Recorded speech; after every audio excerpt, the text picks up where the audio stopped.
I think a lot of times us disabled people who have to become advocates, I think that we lose track of how many of the things that we do for ourselves that might just help other people.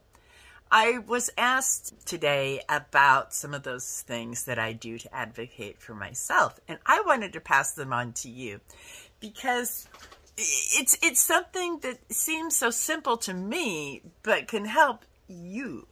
Now, it doesn't matter what app that you use on your phone, but most of us have an app that we use to take notes, right?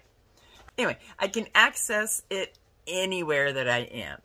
But one of the most important things that I do for my health advocacy on day by day by day by day basis, because I don't know about you, but having Ehlers-Danlos and fibromyalgia and several other chronic conditions, there are things that happen on a daily basis that I need to consult my doctor with, but they aren't emergencies, and they're definitely not things that I would send them an email about. There's some things that I need to go over on my next appointment. Can just mention this and to see if it's maybe something that needs to be mentioned or not.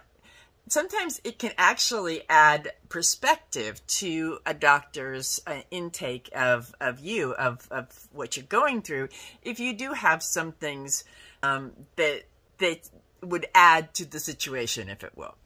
What I do is I keep track. It says doc. I have a checklist that I do, that I add to on a regular basis. And then when I see my doctor, and I do have appointments scheduled, and I keep them scheduled every 1 to 2 months.